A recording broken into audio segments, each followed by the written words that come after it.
hiburkanku, selalu hiburkanku.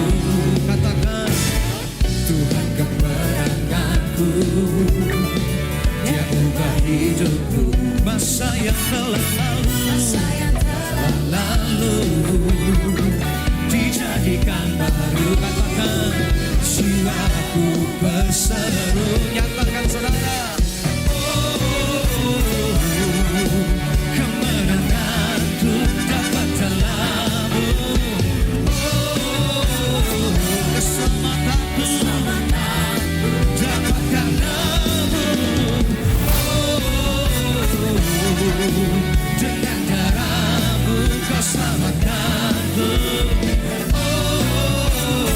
Katakan, takkan ku ragu, Kau bersamaku. Tuhan kemenanganku, Dia ubah hidup kita saudara. Masa yang lalu dijadikan baru. Katakan, jiwaku bersama. Mari serukan saudara. Kemenanganku dapat dalam-Mu. Keselamatanku dapat karena-Mu. Dengan darah-Mu Kau selamatkanku.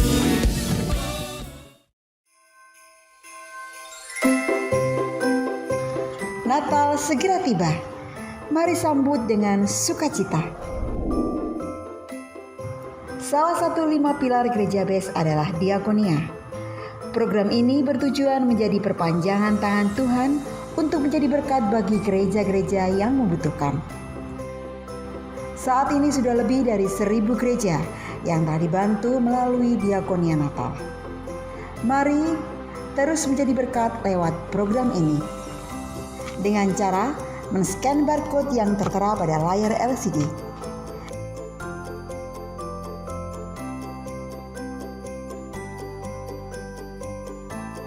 Terima kasih, selamat beribadah, Tuhan Yesus memberkati.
bekerja dalam jiwaku.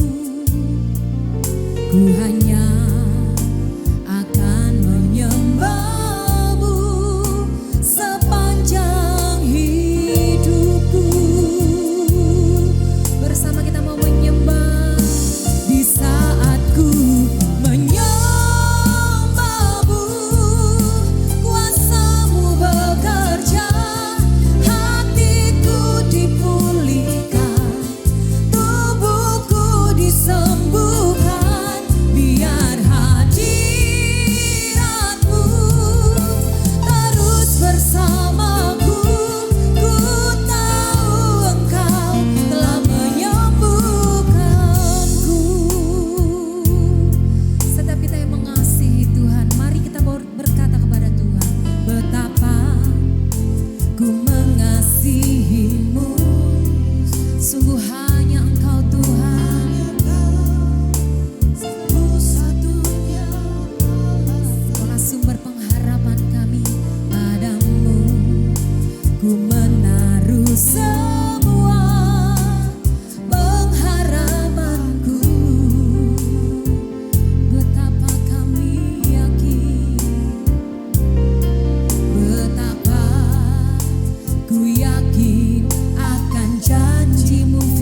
Sehingga hari ini kami ada, sekali lagi karena kuat dan gagah kami, tetapi kami ada hari ini karena damai Kristus yang selalu menyertai setiap langkah kehidupan kami. Terima kasih, biarkan pada malam hari ini kami ingin buka hati kami, belajar akan firman-Mu, supaya setiap hati yang rindu akan firman-Mu, Tuhan boleh penuhkan dengan kasih-Mu. Terima kasih Tuhan, kami siap menyambut firman Allah, di dalam satu nama Yesus Kristus kami sudah berdoa. Haleluya, amin. Saya ucapkan Merry Christmas, Happy New Year, saudara, lebih awal. Nanti kalau tidak bertemu, nanti dikira tidak mengucapkan. Baik, kita akan mulai belajar bersama-sama pada hari ini, saudaraku, dengan satu tema, yaitu adalah Damai Kristus Aku Ada. Damai Kristus Aku Ada, saudara. Nah, kita harus renungkan tema yang luar biasa ini.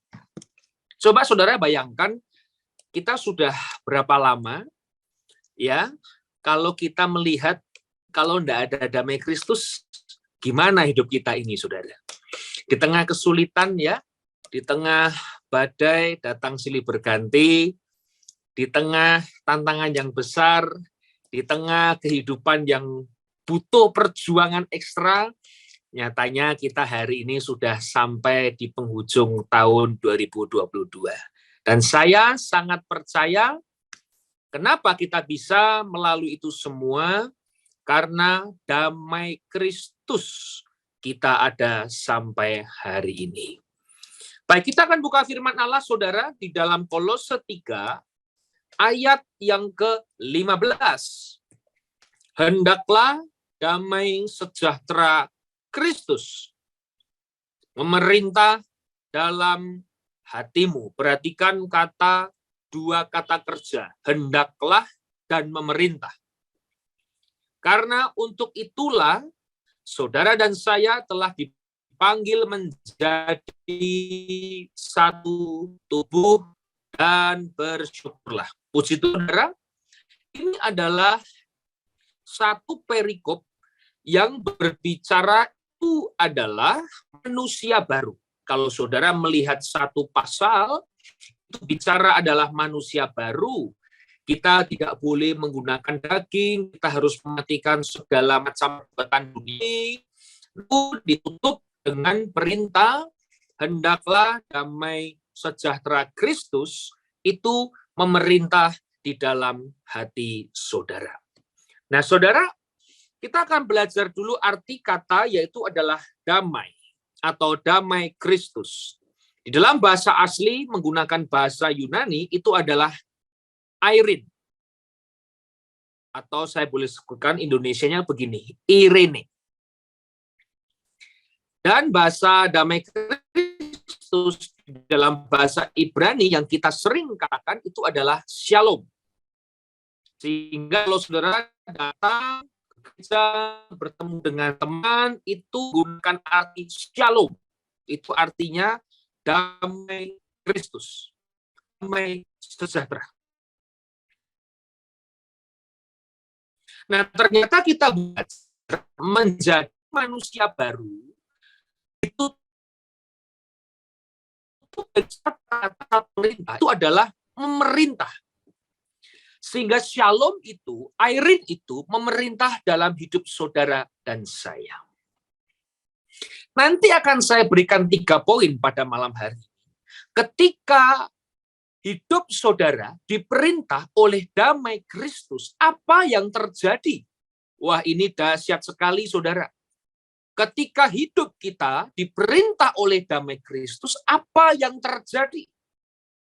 Namun sebelum itu, saudara, saya diberi satu tema mengenai damai Natal. Nanti videonya itu saya beri spill sedikit ya, supaya penasaran, saudara. Ini video drama mengenai senyum 20 cm, saudara. Kemarin saya duduk di kantor, saya itu punya penggaris 30 cm, saudara. Saya itu buka handphone saya coba lihat kamera. Dan ternyata saya ukur. Saya itu kalau senyum, gini saudara, saya ukur dengan penggaris itu 8 cm. Saya ketemu istri, saya bilang istri saya, coba kamu senyum. Kenapa kok mesti senyum? Saya mau ukur dulu senyum wanita berapa senti, saudara. Saya ukur, saudara, ternyata 7 senti atau boleh dikatakan 6 senti, saudara. Ada rekan Surabaya di rumah saya karena kita lagi set sound, set multimedia. Saya suruh senyum juga. Anak muda, saudara. Coba senyum. Senyum. Saya ukur. Nanti di video itu saya mengiang-iang, saudara, senyumnya 20 cm. Waduh, bayangkan, saudara. Nah, tapi kita akan bahas itu nanti lebih dalam lagi.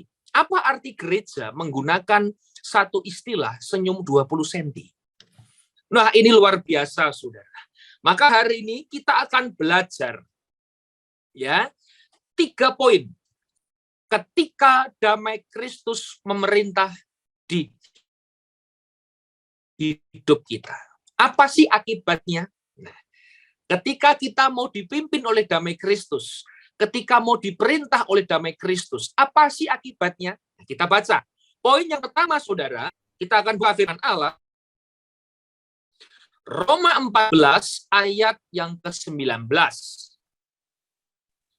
Demikian firman Allah, sebab itu marilah kita mengejar apa yang mendatangkan damai sejahtera yang berguna untuk saling membangun.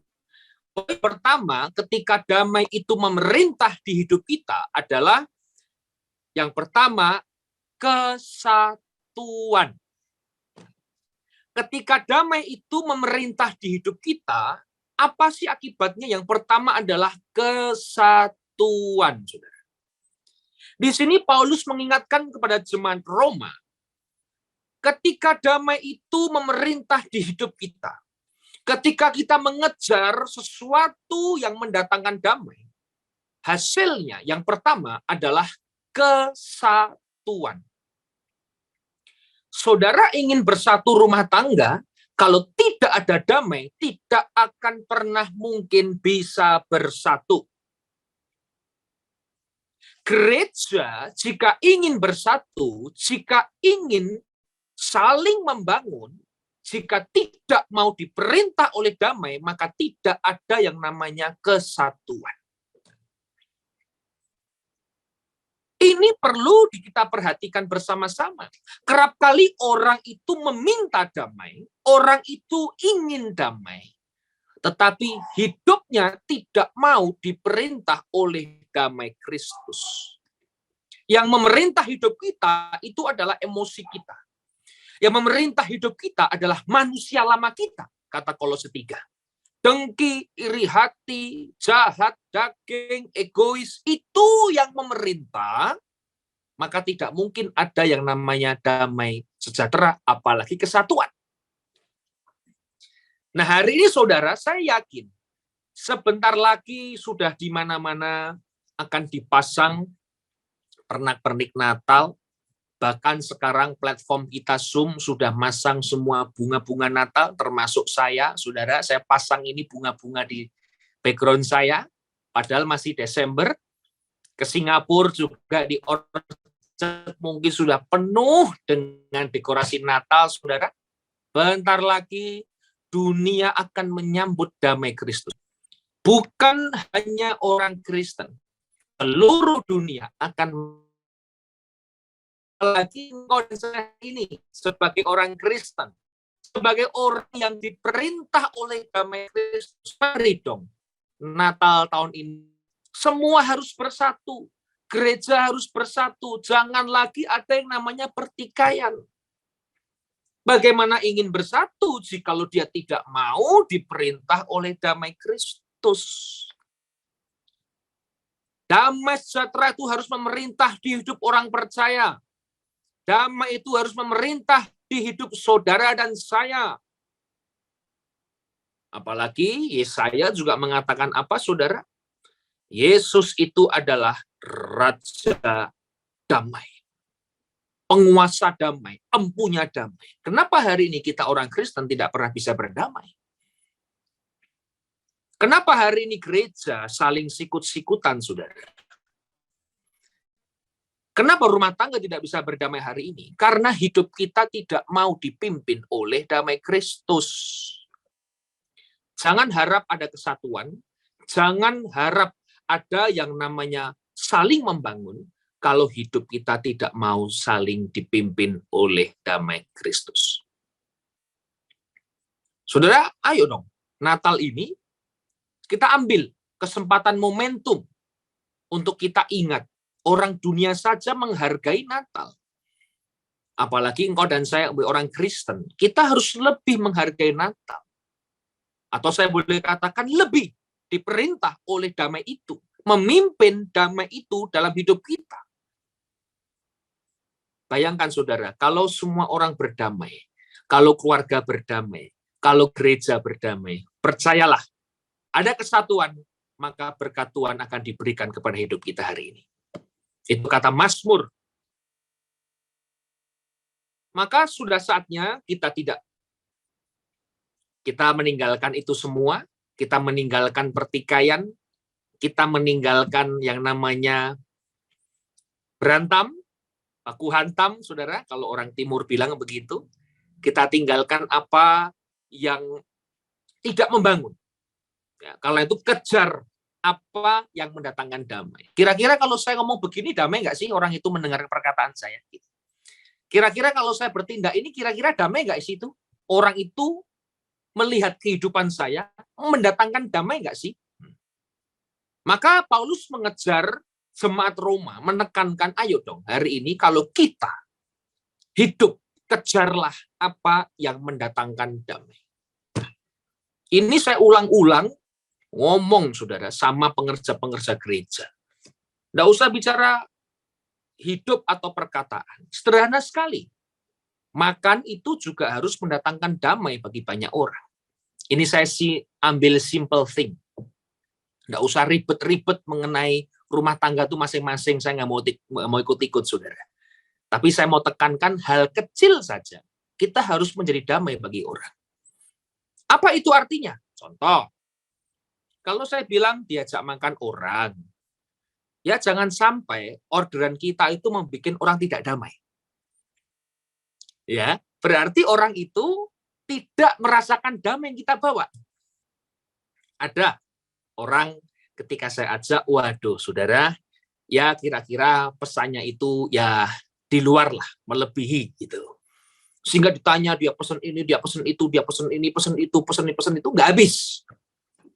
Nah, saya refleksikan kepada diri saya dan teman-teman saya, pengerja-pengerja. Coba Anda lihat, kalau kita itu ngajak makan orang itu pesannya berlebihan, orang itu pesannya sudah banyak, nggak dimakan, nggak habis. Kira-kira damai nggak di hati kita?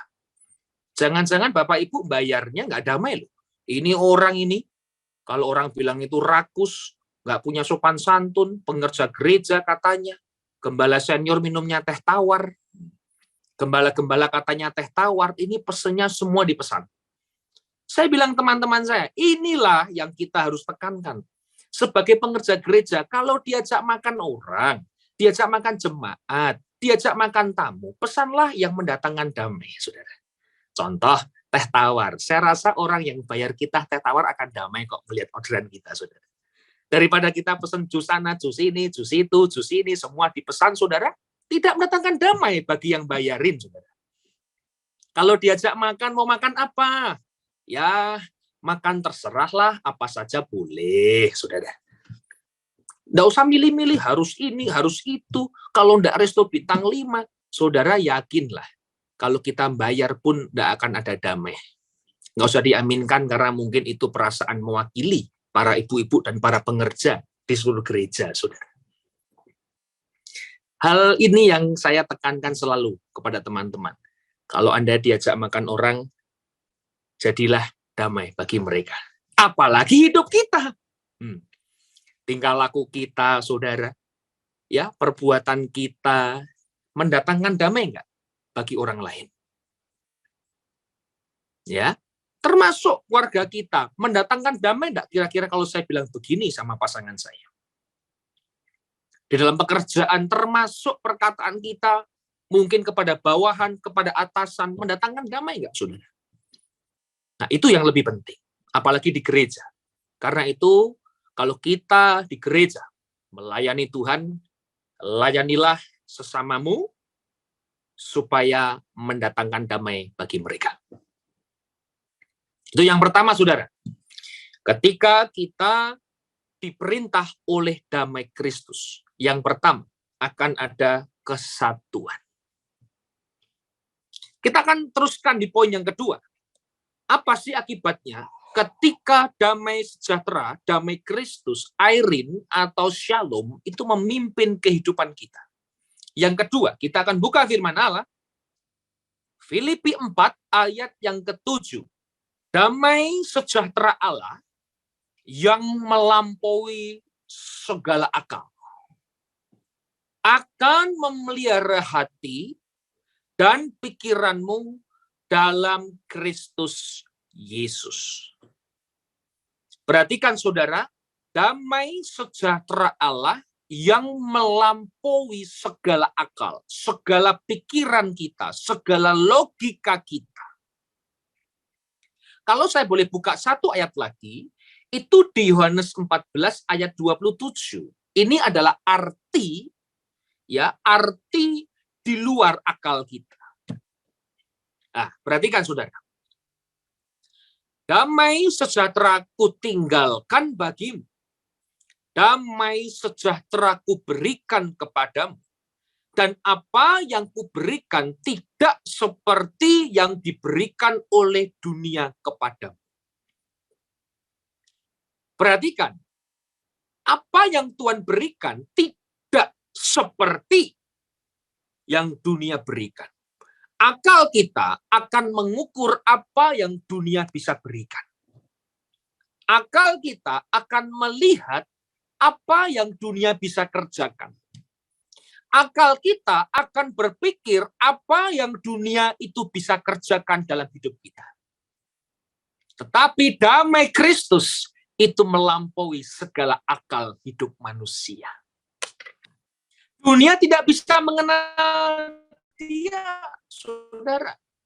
Ketika orang di luar Yesus, dia tidak akan pernah bisa mengenal damai Kristus. Karena damai Kristus itu hanya bisa didapat di dalam Yesus. Orang dunia akan mengartikan damai itu dengan akalnya. Yang dia bisa lihat, mungkin ada mujizat, mungkin ada kesembuhan, mungkin ada satu hal yang besar. Dengan akal dia akan melihat damai. Tapi orang Kristen, damai Kristus tidak boleh dilihat dengan akal. Dia melampaui segala akal hidup orang percaya. Ini luar biasa, saudaraku. Sehingga berbahagialah orang Kristen. Ketika damai Kristus diberikan, ditinggalkan dalam hidup orang percaya, itu melampaui segala akal manusia. Poin yang kedua, ketika hidupmu, hatimu dipimpin, diperintah oleh damai Kristus. Poin yang kedua, hati kita dipelihara. Poin yang pertama tadi dikatakan apa? Ada kesatuan ketika damai itu memerintah. Yang kedua, ketika damai memerintah, itu hati saudara itu dipelihara oleh damai Kristus. Nah, inilah bedanya, saudara. Ini tidak bisa dicari di luar Tuhan. Poin yang pertama, ketika kesatuan, dunia bisa cari. Orang tidak percaya Tuhan bisa cari. Tapi di poin kedua dan yang ketiga, dunia tidak bisa cari. Hanya Tuhan yang bisa beri. Hati kita dipelihara Tuhan, saudara. Ini yang saya mau tekankan kepada saudara. Ternyata hati itu perlu dipelihara, Bu. Jangan pelihara fisik, tapi hatinya nggak mau dipelihara. Apalagi doa berkat kita selalu menekankan yaitu hati. Waduh, fisik yang dipelihara terus. Tapi hati tidak mau dipelihara oleh firman. Kelihatannya tubuhnya di gereja, tapi hatinya tidak di dalam Tuhan. Nah, saudara, perhatikan di Yohanes 14, nggak usah dibuka, operator. Tadi dikatakan, Yohanes 14 ayat yang ke-27, apa yang kuberikan tidak seperti yang diberikan oleh dunia kepadamu, jangan gelisah dan gentar hatimu. Artinya Tuhan tahu, Pak, hari ini, Bu, kalau tidak ada damai, hati kita itu gelisah dan gentar. Tuhan ngerti itu. Tanpa damai Kristus, tanpa airin, tanpa shalom, hati manusia penuh dengan gelisah, hati manusia penuh dengan gentar. Coba, ada nggak yang kondisi seperti ini, Ibu-Ibu? Ketika dalam masalah hidup, ketika kita sungguh-sungguh sama Tuhan, banyak masalah hidup datang, pernah nggak merasakan begini? Aduh, masalahku berat banget loh. Masalahku nggak ngeri loh nih. Tapi pernah nggak di perasaan saudara itu, di hati Bapak, teman-teman ibu-ibu ini, mengatakan demikian? Waduh, tapi hatiku tenang loh.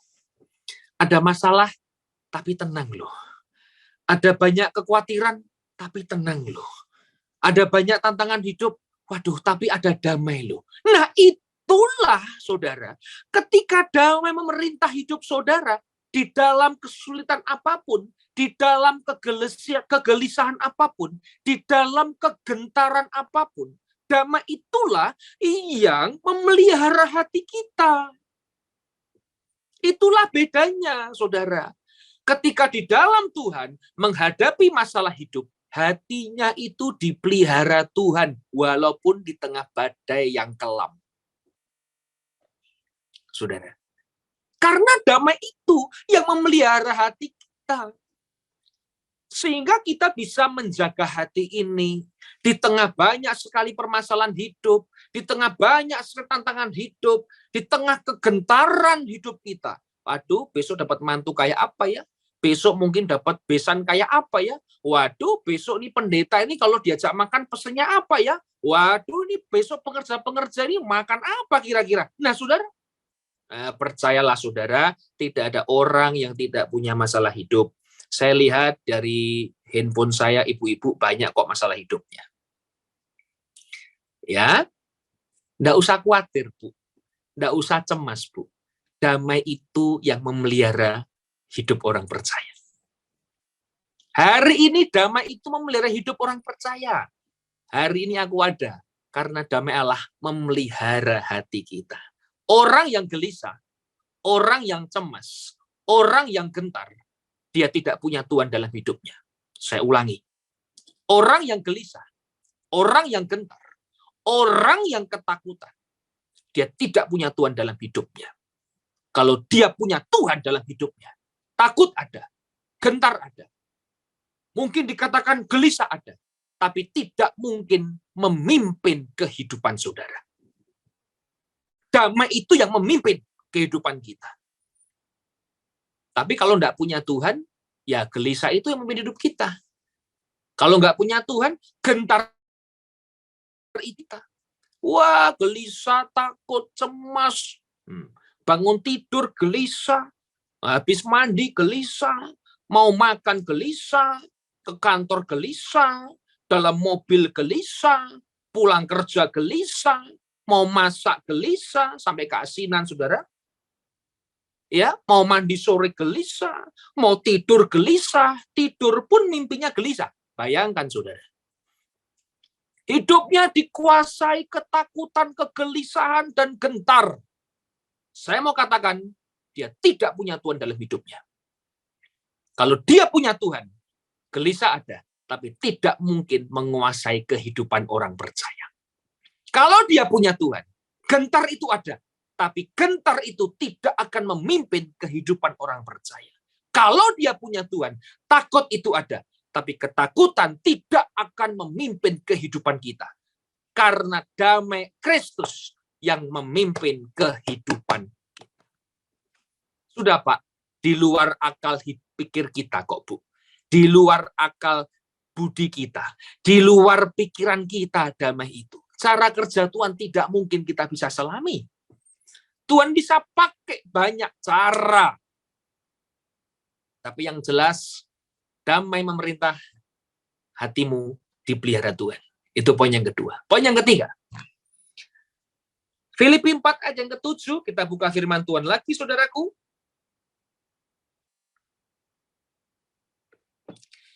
Nah, yang pertama ada kesatuan, yang kedua hati kita dipelihara Tuhan, yang ketiga ketika damai itu memerintah kehidupan kita, pikiran kita dipelihara Tuhan. Saya masih ingat khotbah atau tema gereja best awal-awal ketika saya bergabung di gereja ini tahun 2009. Itu ada satu tema adalah Mr. O, Mrs. P. Mungkin ibu-ibu ingat itu tema 2009. Ada standar rohani, di situ ada Mr. O, ada Mrs. P. Nah, ketika saya merenungkan itu, saudara, ketika gembala senior berkhotbah mengenai pikiran, mengenai perasaan, mengenai pikiran, mengenai perasaan, waduh, itu betul-betul luar biasa. Nah, bayangkan Filipi 4 ayat yang ke-7 ini, ibu-ibu, itu juga mewakili Mr. O dan Mrs. P. Damai itu memelihara hati, perasaan, P, dan memelihara pikiran, O, otak. Nah, saudara, ketika kita dipimpin oleh damai Kristus, damai itu memelihara pikiran kita. Di tengah kesusahan, pikiranmu tidak berbuat jahat. Berarti saudara dipelihara oleh damai dalam pikiran kita. Di tengah kesusahan kita tidak berpikir dengan kekuatan kita, tapi kita berpikir gimana Tuhan bisa menolong kehidupan kita. Kita bisa berpikir percaya Tuhan akan selalu menolong kita. Itu bicara damai Kristus memelihara pikiran kita. Di tengah kegelisahan dunia yang terjadi, kita masih bisa memikirkan pelayanan-pelayanan yang dahsyat. Di tengah kegentaran yang terjadi, pikiran kita masih bisa memikirkan hal-hal yang baik. Kenapa demikian? Nggak gila aja untung, saudara. Banyak orang jadi gila hari ini. Karena nggak kuat, saudara. Pikirannya nggak kuat, jadi gila. Berarti kalau engkau dan saya tidak gila, berarti Tuhan memelihara pikiran kita, Bu. Coba dipikir deh, saudara, siapa yang kuat menghadapi hidup ini? Saudara mau lihat dari sisi apapun, aduh, keserang kemana-mana, saudara. Kesehatan kita juga keserang. Ya, berapa banyak keluarga kita meninggal? Berapa banyak orang dekat kita meninggal? Kita lihat ekonomi, berapa banyak hari ini omset yang turun, saudara. Saya tanya teman-teman, orang bekerja, semuanya bilang sepi. Saudaraku, termasuk yang ngomong juga lagi sepi, saudara. 3 bulan. Tapi bukan berarti hati saya, pikiran saya tidak dipelihara oleh Tuhan. Buktinya dalam kesepian ini, saudara. Dalam mungkin kita harus perketat, kita tersyok-syok, tetap dipelihara Tuhan, Bu. 2 tahun, Bu. Bukti Tuhan memelihara hidup kita. Bapak Ibu, kalau melihat banyak hal terjadi di dunia ini, tidak mungkin kita bisa pikirkan dengan akal manusia. Kalau kita hari ini ada, karena damai Kristus, aku ada hari ini. Di luar pikiran kita, saudara. Di luar pikiran manusia. Aduh, saudara, sudah. Hari ini, biarkan damai Kristus selalu ada dalam hidup orang percaya sampai selama-lamanya. Jangan lagi kita berantem, rugi nggak ada damai. Tidak ada pimpinan, tidak ada kesatuan, hatimu nggak dipelihara, pikiranmu nggak dipelihara, rugi. Kalau saudara memilih kemarahan memimpin hidup saudara, Anda memilih kegelisahan memimpin hidup saudara, Anda memilih ketakutan memimpin hidup kita, Tidak ada yang namanya kita bersatu. Tidak ada hati kita dipelihara. Tidak ada pikirannya dipelihara oleh Tuhan. Hanya dengan damai itu memerintah hidup kita. Hati dipelihara, pikiran dipelihara, hidup bisa bersatu. Nah, itu yang kita mau kerjakan di akhir-akhir sisa hidup kita. Itu yang mau kita kerjakan. Yang kita harus kerjakan bersama-sama, saudaraku. Maka saya rindu rumah tangga ada damai sejahtera Kristus, memerintah. Gereja ada damai Kristus. Anak, orang tua mantu mertua, ada damai Kristus. Siapapun hidup kita hari ini, kejarlah damai Kristus. Bersatu, hati dipelihara, pikiran dipelihara. Sudah, Pak, Bu, jangan cari di luar Tuhan. Tidak akan mungkin kita bisa dapat. Anda berjuang di luar Tuhan, tidak mungkin kita bisa mendapatkan damai Kristus. Makanya bersyukur dong. Orang dunia saja ingin mendapat damai Kristus, dia berjuang. Nah, kenapa hari ini kita orang Kristen tidak mau berjuang juga mendapat damai Kristus? Jangan sia-siakan, saudara, keselamatan yang Tuhan beri. Damai diberikan, damai ditinggalkan. Wah, ini keren sekali, saudara. Maka dari itu, khotbah saya nggak panjang-panjang lagi, karena saya juga belajar berkhotbah supaya mendatangkan damai bagi pendengarnya. Jangan sampai khotbah 5 jam tidak mendatangkan damai bagi pendengar, saudara. Jadi hari ini, saudara, biarkan damai Natal, damai Kristus, Shalom, Airin, selalu memerintah di hidup orang percaya. 3 poin. Ketika damai memerintah hidup kita, kesatuan, ada bersatu. Kejarlah apa yang mendatangkan damai. Hiduplah, berperilakulah mendatangkan damai.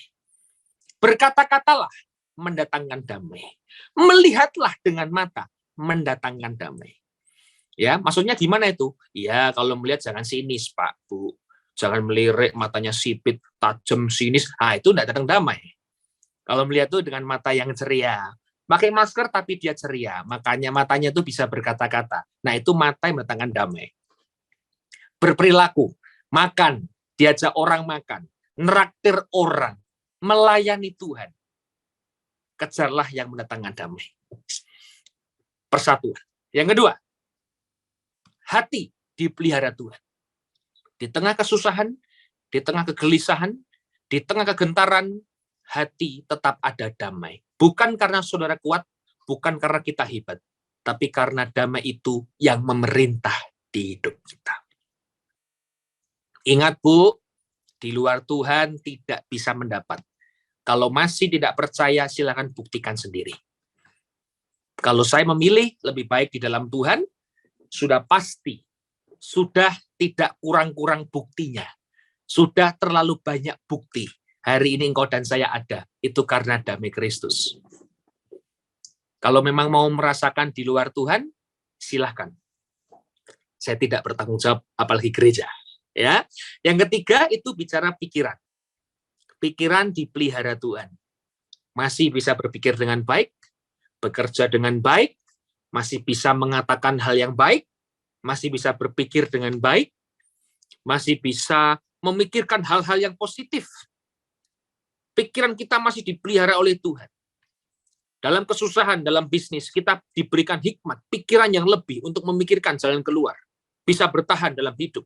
Itu termasuk pemeliharaan Tuhan. Dalam gereja yang terjadi, namanya banyak masalah, dipelihara Tuhan hikmat-hikmat itu. Sehingga hari ini, karya gereja begitu luar biasa. Ya, saudara, boleh melihat online, memudahkan kita. Coba kalau nggak diberi hikmat, saudara, ya masih zaman dulu. Datang gereja, tunggu gedung buka. Sekarang udah nggak zaman, saudara. Sudah berubah zamannya.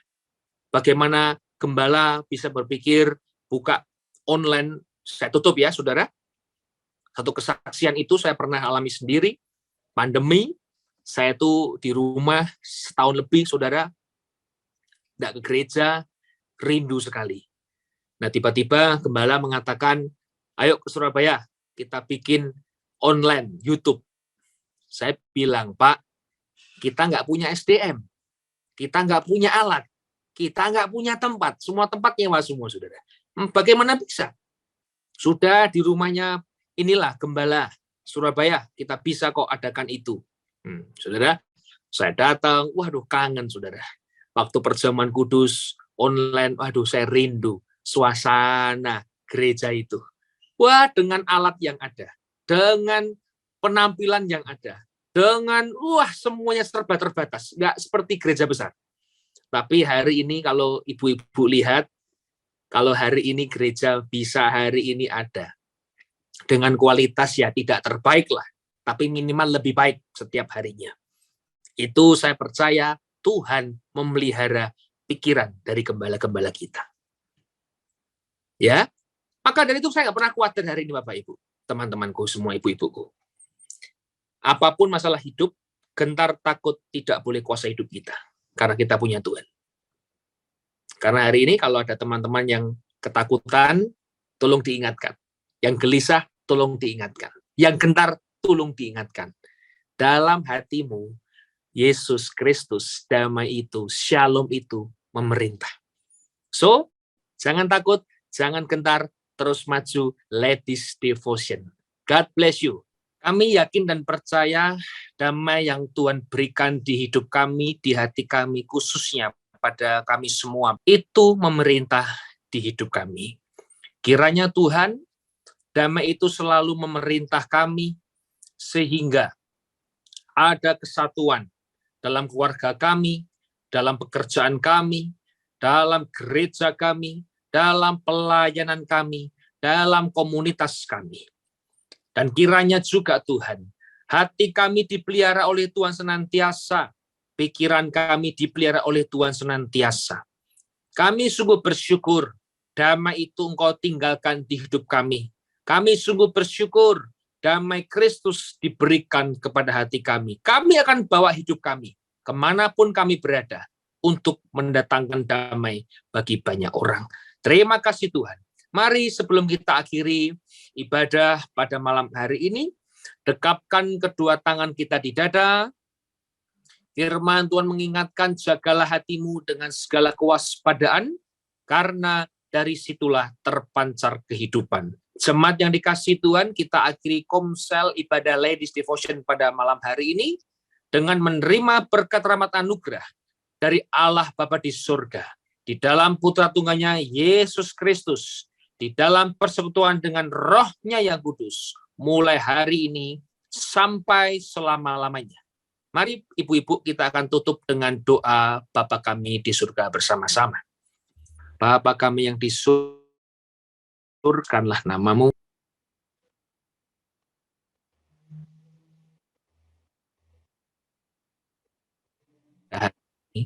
Maka kami secukupnya. Dan ampunilah kami akan kesalahan kami, seperti kami juga mengampuni orang yang bersalah kepada kami. Dan janganlah membawa dalam pencobaan, tapi lepaskanlah kami daripada yang jahat, karena Engkau yang punya kerajaan dan kuasa dan kemuliaan sampai selama-lamanya. Shalom, terima kasih.